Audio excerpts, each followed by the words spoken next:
What's up, everybody? We're going to Worcester to look at some hay equipment. So fingers crossed, some of this equipment's worth taking home, and we might end up with a hay tedder finally. We got the truck, the trailer, the family loaded up, and we're on the road. We'll take you along, show you, and yeah, just take a road trip there since it's raining and nasty outside. Stay tuned. Are you silly?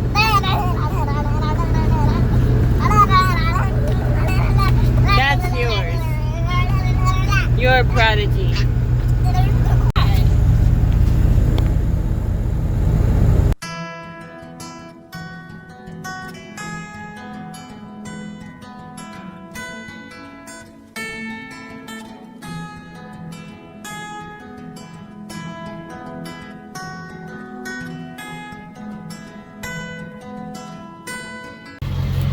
Alright guys, we just got away from the tractor place. He's a real nice guy. He's up here in Worcester, John Schultz or something like that. If you're around, I recommend you go to him. He's a really nice guy.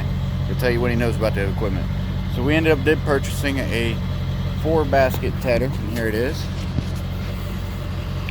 And it needs a couple bolts, but other than that, I couldn't see nothing wrong with it.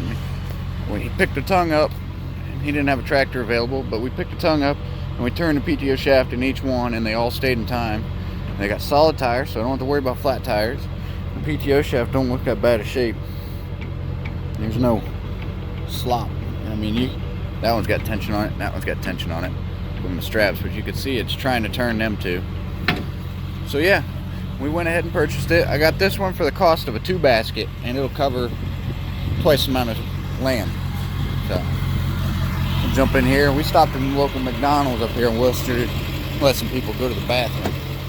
We got lunch too. How you feeling about all this? You're expensive. Huh? You're expensive. Nah. This will help us. Yeah. It's working smarter, not harder. What do you think? Hole in my head. What's your thoughts of that guy's place? Chewing that kicker dozer. It's pretty cool. Can we go back and get that kicker dozer again? So, yeah, he's real nice. His name was, hold on, I got stuff on this. Don Schott. He's got a real nice place. He's real nice. He'll tell you what he knows about it, and he'll load and help you take care of it. So, if you're ever in the area of Worcester, hit him up. See what he's got for you guys. Now we're gonna hit the road and head home. All right, guys. This next day. It was raining pretty hard yesterday when we got home. I didn't want to get a camera out in the rain. So basically all I did was unhook it or unload it and hook the tongue up and back it in the shed here. So this is what the tedder looks like in transport mode. Don't mind my bale spear there. So it folds up and it's real light. It's not that heavy. I'll pop this one down.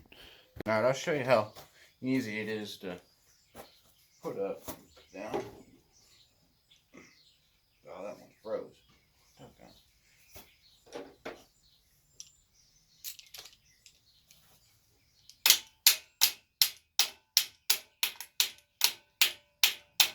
Nope, that pin's back.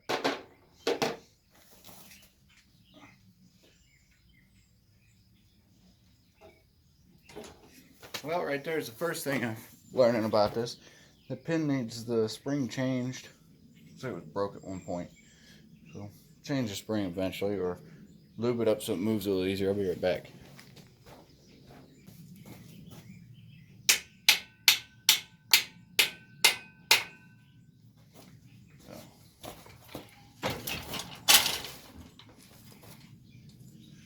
Falls into place right there, like that.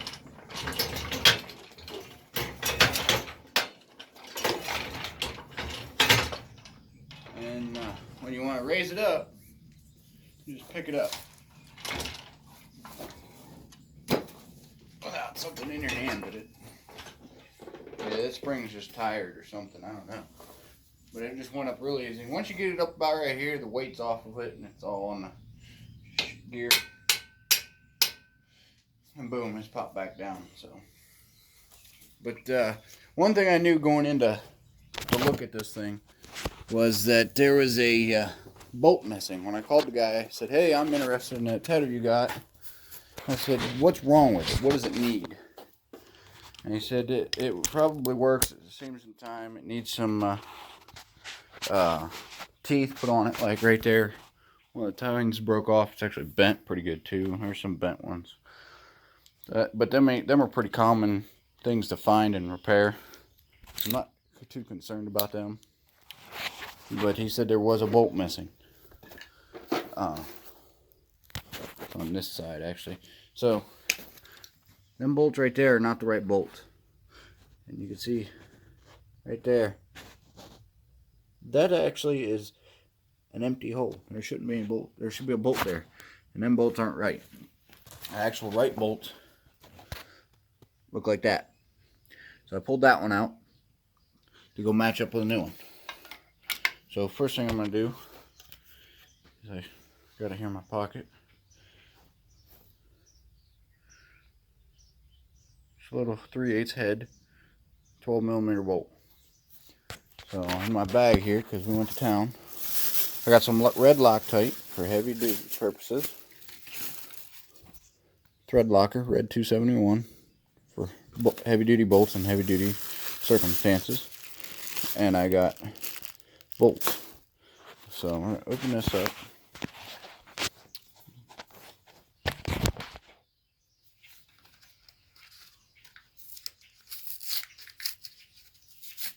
I need to invest in a tripod.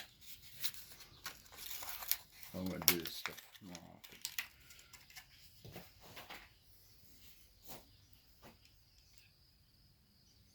Put that there.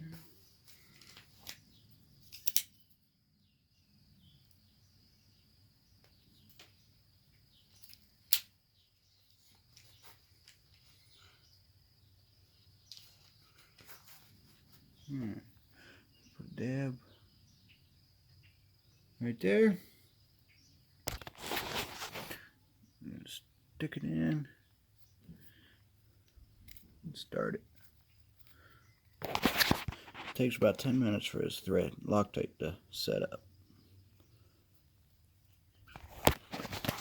Now I'll go through and I'll make sure all of them are good and tight. And then we'll pull it out, hook the PTO up, set them down, and fire it up and see what happens. Hopefully we don't got a fluke. I just bought a $1,400 piece of junk. I don't think I did. Make sure this goes in the right direction.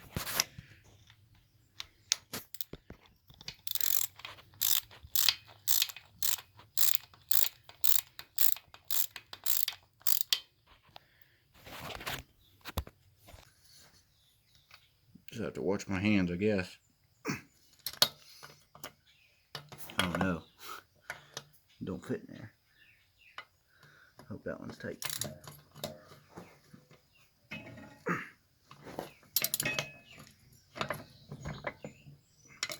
That one's tight.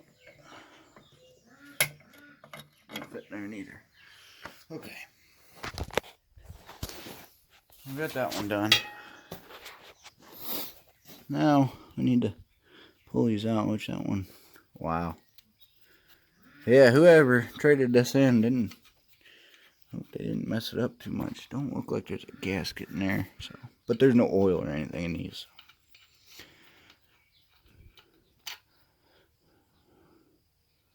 Don't look to be stripped threads. Wow. That was pretty loose. Maybe that guy loosened them up before, because he said he was going to change them. So I got one that needs changed. Alright, loosen that. Press wrench. And then I think we're going to change out some more rock guards. As you can see, I got all the blades done. I put in some new rock guards I got. I got my pitting bar installed. Don't mind my mess. Lubed up. New Pitman bar. Just need to hook to the other end. That spring, I'm not sure if I got it hooked up right, but that spring I bought hooks right here somehow. Whether it's hooked up right or not, I don't know. And then the inner piece, that clevis, is the piece I took to work and welded. My buddy welded it together. Yeah, it's a bubblegum weld. We put an extra bit of weld on it, just so it'd be a little more material there, not so weak in a point where it was welded and broke, because it was already welded there once. So. The next part we got to do is we actually have to take this cutter bar section and take it to the gearbox and put them together. Put the two pieces together, and then we'll be able to hook this up and this up and that up. And then we'll be able to hook my PTO shaft together. See how much I need to cut off, because remember it's too long. So I have to see how much I need, and then I'll cut it down. And then we'll dump some used motor oil across here, make a swath board, bolt into here, and I believe we'd be ready to roll. As far as the tedder goes, only thing I know I need to fix on it before I can actually go smack some hay with it is these bolts. Even though some of the tines are missing or broken, it'll still ted hay.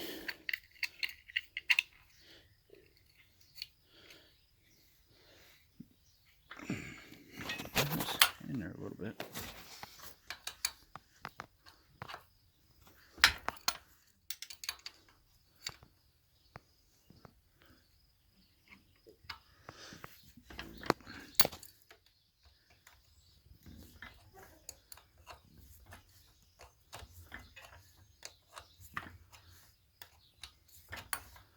It's loosening up now.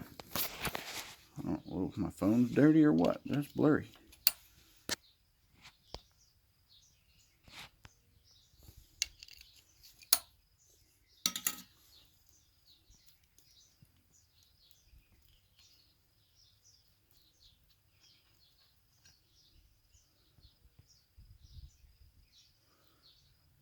Part of them threads are junk.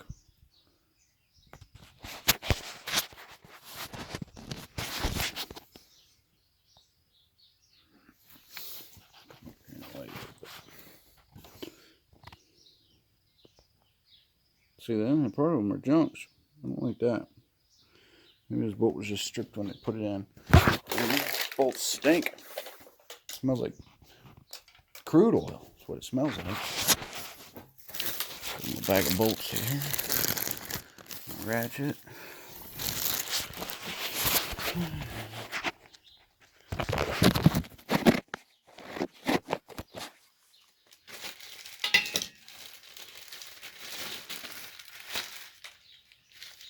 And they come individually packaged. Like I said, it's just a simple cap screw. It's 12 millimeter by 30 millimeter.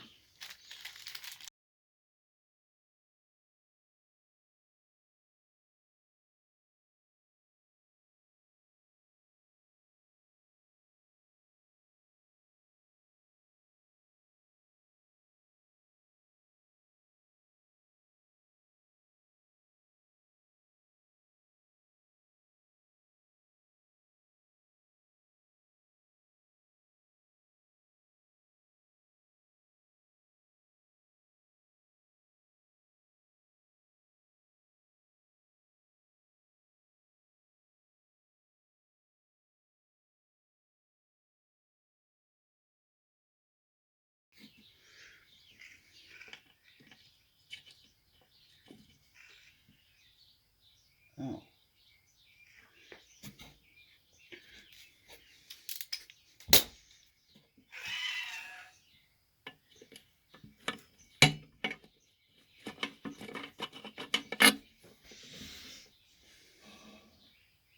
That one broke off.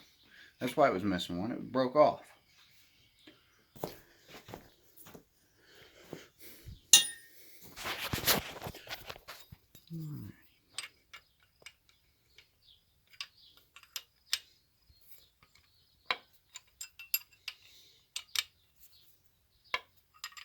This is going to take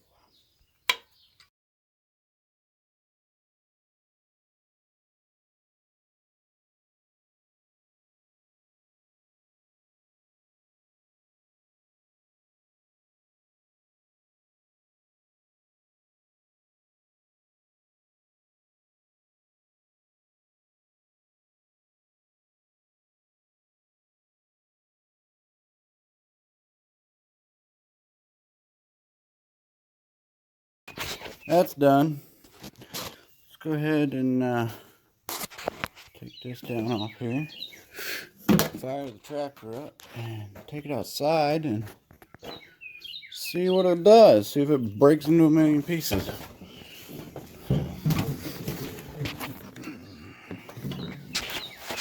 Okay.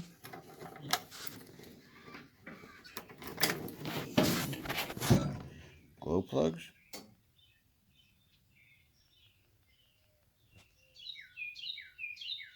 And fire.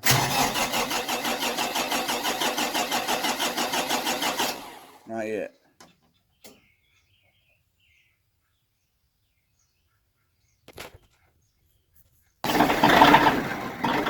There we go.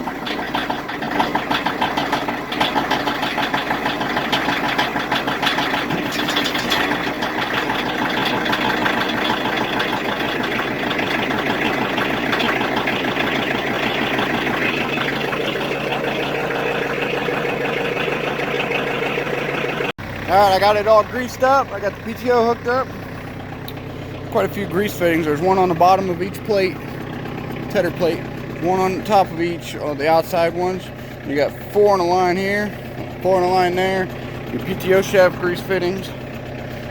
And there's fittings in these wheels. I'm sure they're not greaseless. I don't see any, but I'm sure they're not greaseless. So, moment of truth. Low RPMs, fire up.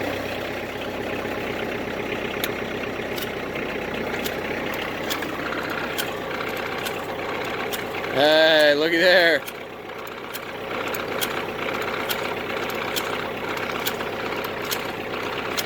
And that noise is that one time's catching a tire because it's bent. Oh yeah, working all the dirt and stuff off. Bump the throttle.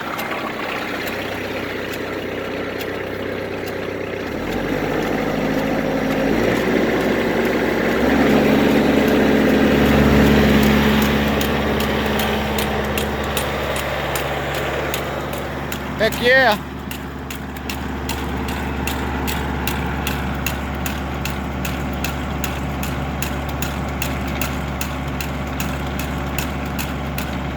Looks like it does what it's supposed to. I like it. I'm happy with it. Now the real test would be when we get it in the field.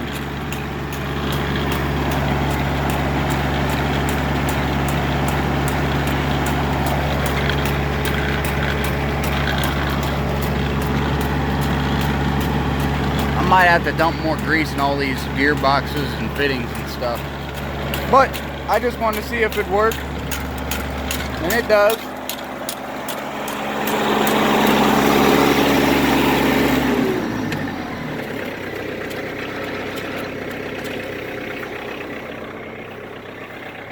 And I wanted to show you with this thing right here, what this does is it's threaded.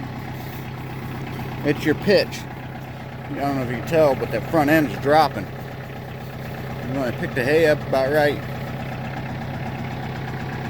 there, I believe. And that's where you'll set it up, and then in transport mode, you'll back it off like this. And you can see the wheels walking in. So, alrighty, let's pick it up, put it back in the shed, because it looks like it's going to rain, and Karen might kill me if I don't come in and start working on doors. You can see this. This one's bent up, needs fixed. That one I showed, was telling you, was cracking the wheel. It's right here. It's bent.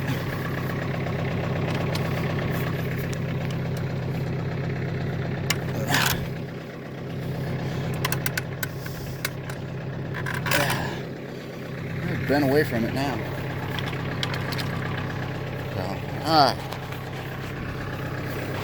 See if I can pick it up holding you guys.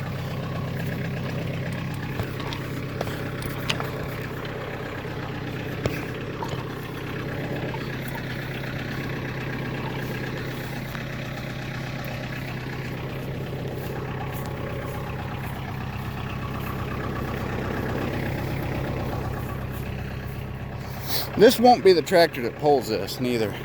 I got my starter or not my starter, my generator off the Kubota. It's down or up at a company we use at work to rebuild alternators and stuff. I got to get it rebuilt because I put the meter to it the other day, and it wasn't putting anything but 12 volt back to the battery. It's a pretty good sign that it's bad. I know there's a regulator that could be bad too, but I want to restore the tractor, so I just figured, what the heck, I'm just going to go ahead and have it rebuilt. No big deal. So it's off, and all the hay equipment, I know I was going to show you guys that, but I was crunched for time and help. So last weekend we did a test run on hay, about 3 acres, just to make sure the baler, the rake, and the tractor was up to it for this season. Make sure there's no big things that need fixed before we got, 7-8 acres of hay on the ground at one time, and rain coming in 4 days. So now I know the baler works, I know the rake works, now I know the tedder runs the way it's supposed to. Whether it'll ted hay the way it's supposed to or not, still to be seen. But I got the Kubota, I got it parked right there. It's still hooked to the rake. You can see it there. Sitting up there all sad looking. It will be the one pulling this and tedding hay. That's the goal with it anyways. So that's what I want it to do. And I will leave the Coyote strictly for the baler and the sickle bar mower when it's done. So all we got left to get our hay operation completely ready is I need to finish the sickle bar mower, and I'm right there. So hopefully this week, one of these rainy days, I'll get it done. So I'm gonna put this away, and I'm gonna go get in the house and get started on some of Karen's projects, and she let me spend the money this weekend. So I'll catch you guys later. Until then, stay tuned. If you like this kind of stuff, comment, like, subscribe.